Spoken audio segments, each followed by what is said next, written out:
شێخ ئەلبانی زۆر جار دووبارەی ئەم وشەیە ئەکاتەوە کە لە سەلەف و پێشینان وەریگرتووە.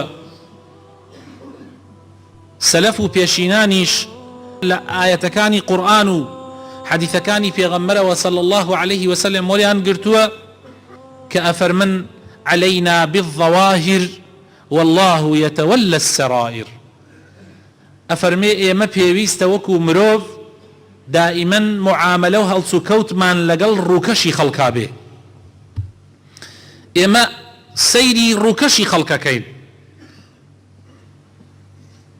خوای گەورە خۆی محاسبەی خەڵکەکە لەسەر ناودڵیان. ڕاستە ئیمان بەبێ نیەتی ناودڵ کامل نییە و تەواو نییە و بەڵکو توانم بڵێم هەر ئیمان نییە، بەڵام بۆ ئێمە ئەوە لەلایەن خواوەیە، یعنی ئیمانی خوا وەرێگرێ ئەگەر دڵ گفتار کردداری لەگەڵا بێ. بەڵام ئێمەی موسڵمان بەرامبەر بە یەکتری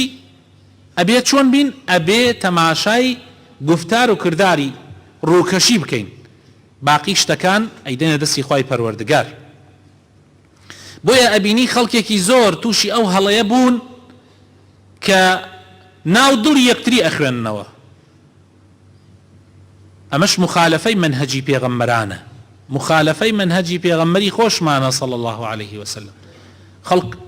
زۆر جار معاملەکانیان لەسەر ناو دڵ حسابەکەن. فڵانە کەس منافقە، فڵانە کەس نیەتی ئەوە بوو کاتی ئەوەی کرد.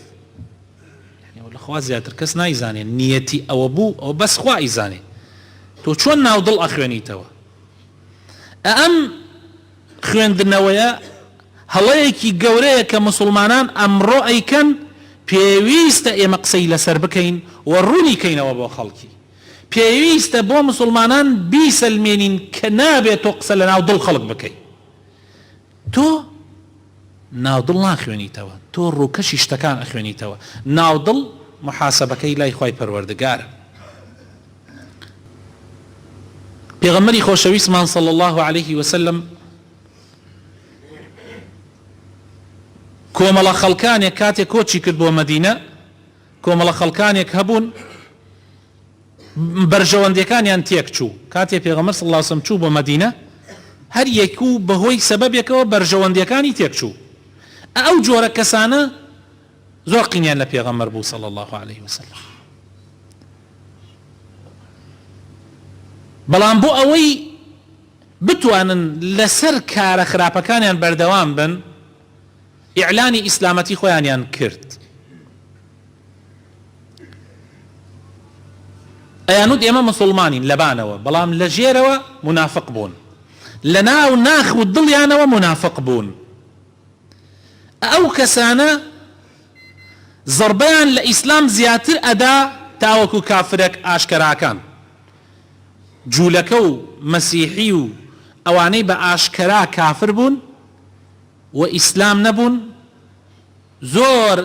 زەرەریان کەمتر بوو لەسەر مسلمانان تا ئەوانەی کە بەڕووکەش مسلمان بوون بەڵام لە دڵەوە منافق و دووڕوو بوون. بۆیە خوای تەعالا لە قورئانی پیرۆزە سزای ئەوانی گەورەتر داناوە تا سزای کافر. ئەوەی کە بە ئاشکرا خۆی وە مسلمان ئەزانێ لە ناو دڵەوە کافرە. خوای تەعالا فەرمێ إن المنافقين في الدرك الأسفل من النار. كافر على جهنم، بەڵام منافق على ژێری کافریشەوە. و ئەوانە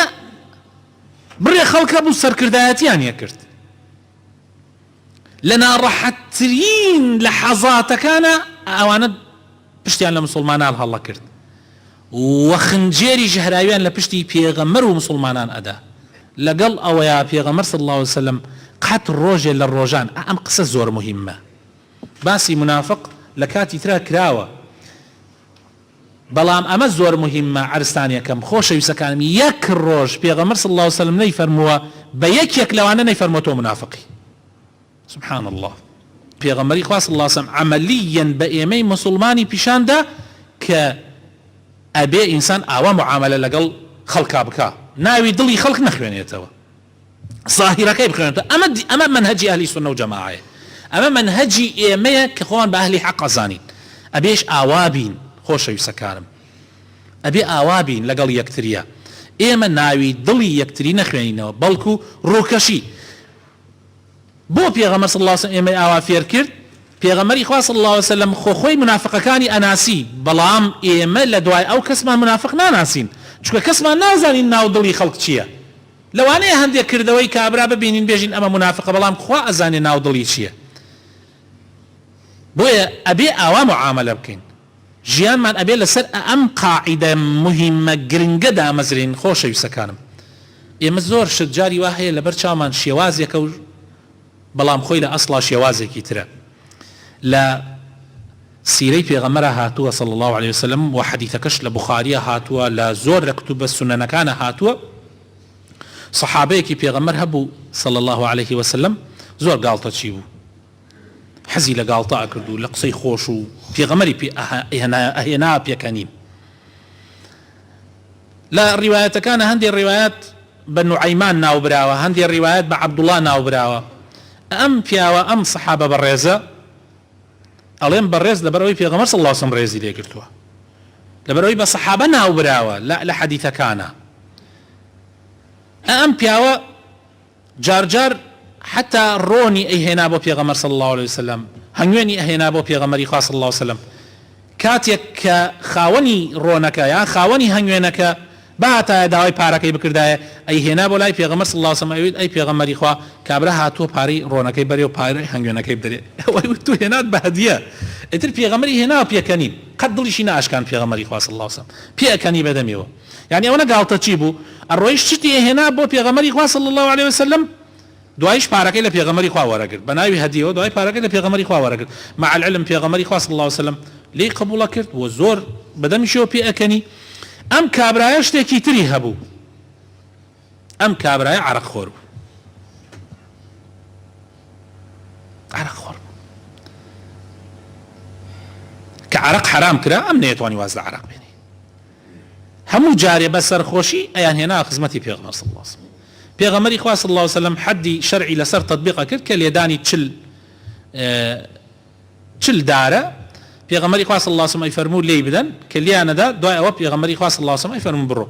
دوای ماوەیەکی هەم عەرەقی خوارد هەم ئەیان هێناوە حتا ئیمامی ئیبن عەبدولبەر ئەڵێ 50 جار زیاتر هێنایەنە خزمەت پێغەمبەر صلی الله عليه وسلم بە سەرخۆشی سەحابەیەک لە هەندێک ڕیوایاتیشە ناو براوە بە ئیمامی عومەر تووڕە ئەبێ لە ئەم کابرایە ئەڵێ لعنه الله يا اللهم العنه رواية كان فرقي هي ما أكثر ما يؤتى به أما تشي حمو جاري أم زلامة هنا أما تشانيك هينان أم زلامة لعنتي ليك الله إخوائي لعنتي لي به پیغمبر صلى الله عليه وسلم أفرميه بو عالم لا تكونوا عونا للشيطان على أخيكم مبنى يا أرمتي دري الشيطان لسر براكتان ئەم جا فەرمایشتێک ئەفەرمێ لەوانەیە هەمومان بتەزیێنێ پێغەمبەر صلی الله عليه وسلم ئەفەرمێ لعنەتی لێ مەکەن چونکە ئەم کابرایە خوا و پێغەمبەری خوای خۆشەوێ الله ئەکبەر کابرا عەرەقخۆرە نەک عەرەقخۆری اعتیادی مدمینی شەوە سەر عەرەق خواردن پێغەمبەر شایەتی بۆ ئەدا کە خوا و پێغەمبەری خوای خۆشەوێ لعنەتی لێ مەکەن خۆشەویستەکانم زۆر شت هەیە لە دەرەوە شێوەیەکی تر ئەیبینی بەڵام ناخەکە شتێکی ترە پێغەمبەری خوا ئەزانێ ئەم کابرایە خوا و پێغەمبەری خوای خۆشەوێ بەڵام لەلایەک لە مەوزوعێکە زەعیفە لاوازە بەرگە ناگرێت گوناحێکەکە مەرجنی هەر کەسێک گوناحێکی کرد ئیتر منافق بێ مەرجنی هەر کەسێک گوناحێکی کرد ئیتر ئێمە تانە و لۆمە و هین بەینە سەریا و ناو دڵی بخێنەوە بەڵێ ئەمە منافق بۆچی لەوانەیە ئەو کەسە جاری وا هەیە زۆر کەسێکی چاکیش بێ تەسەورەکەن خۆشەویستەکانم لە حەجەی وەداع لە ساڵی یعنی 80 ڕۆژ پێش وەفاتی پێغەمبەر صلی الله عليه وسلم پێغەمبەری خوا ئەچێ بۆ حەج حەجەکە بۆیە مەشهورە بە حەجەت الوەداع چونکە پێغەمبەر صلی الله عليه وسلم ماڵ ئاوایی ئەکا ئیتر دوای ئەوە خواحافیزی لەو حەجەیە خواحافیزی تقریبا کرد لە موسڵمانان ئەوەی تێگەیشت یعنی ئەمە ئیتر کۆتاییە و خواحافیزتان بێ لەو حەجە کە ڕیوایەتەکانی لە بوخاریە لە موسلیمە هاتووە و لە زۆر شوێنە هاتووە حەدیثێکی مەشهور هەیە جابری کوڕی عەبدوڵڵاه صحابەی بەڕێزی پێغەمبەر صلی الله علیه وسلم بە تەفاسیل حەجەکە باسەکە لە ناو ئەو تەفاسیلەیە شتێکمان بۆ ئەگێڕێتەوە ئەفەرمێ ڕۆژێکیان پێغەمبەری خوا صلی الله علیه وسلم لەسەر حوشترەکەی بوو فەضلی کوڕی عەباس کە گەنجێک ئامۆزای پێغەمبەر صلی الله علیه وسلم کوڕی عەباسە ئامۆزای پێغەمبەر صلی الله علیه وسلم گەنجێکە زۆر جوان ڕەنگی زۆر جوانە ئەدرەوشێتەوە لە جوانیە هارە بەردەم پێغەمبەر صلی الله علیه وسلم لەبان حوشترەکە و ئیتر پێغەمبەری خوا صلی الله علیه وسلم ڕێەکە لەو کاتە ئافرەتێک دێ حتا ئەو کەسێک کە حەدیثەکە ئەگەڕێتەوە ئەفەرمێ ئافرەتەکەش کچەکەش زۆر جوان بوو هات پرسیارێکی لە پێغەمبەر کرد صلی الله علیه وسلم وتی ئەی پێغەمبەری خوا من باوکم ئاوا ئەتوانم حەجی بۆ بکەم و پرسیارێکی کرد ئەفەرمێ فەضل کە ئەم کچەی دینیە ئاوا تەماشایە کرد دیقەتی دا ئیتر پێغەمبەر صلی الله علیه وسلم کاتێ بینی دەستی ناوبان چاوە بەری کردە ئەولاوە کە بەری کردە ئەولا ئەمجا لەم لاوە سەیرێ کرد ئەمجا دەستی خستە بان چاوی و پێغەمبەری خوا صلی الله علیه وسلم یەک قسەیەکی غەڵەتی پێ نەکرد نەیوت تۆ ئەمەهای لە حەجە تۆ نازان ئەمە گەنجە قابلە بۆی تووشی گوناح بێ و ئەمەش گوناحێکی گەورەش نییە تا ئینسان لەسەری محاسبە و حەد و حدودیش بکە بەڵام هەر گوناحە لەگەڵ ئەوەیە پێغەمبەر صلی الله علیه وسلم بەو شێوە معاملەکە فێریەکە دەسە خاتە بان چاوی بۆ ئەوەی فێریکە حتى عباس الله أي پیغمبری خواه بۆ دەسەخەیتە بان چاوی فەرمووی ئەترسم تووشی فیتنە بێ بۆیە دەسەخەمە بان چاوی مەرج نییە بە ڕێزەکانم جاری وایە کردەوەیەکی باش لە کەسێکی خراپ ئەشێتەوە جاری واشە کەسەکە خۆی باشە بەڵام کردەوەیەکی خراپەکە جا ئێمەی مسلمان چی لەسەرمانە دووبارەی قاعیدەکە ئەکەمەوە ئێمە چیمان لەسەرە وەکو مسلمان ئێمە لەسەرمانە ڕووکەشی خەڵک وەرەگرین ظاهیرەکەی وەرەگرین دڵیشی ئەدەینە دەستی خوای پەروەردگار ظاهیر کابرا خراپە ئێمەش داوای دوعای خێری بۆ بکەین ئەڵێن خوایە گیان بۆ خاتر ناوجوانەکانی خۆت هیدایەتی بدەی و ئێمەش وەک ئەو پێ نەکەی ئەمە ئەسڵە ئاوا بێ ئەبێ مسلمان ئاوا معاملەکان نەک دەستکاتە قسەی ناشرین و پێغەمبەر صلی الله علیه وسلم چی فەرموو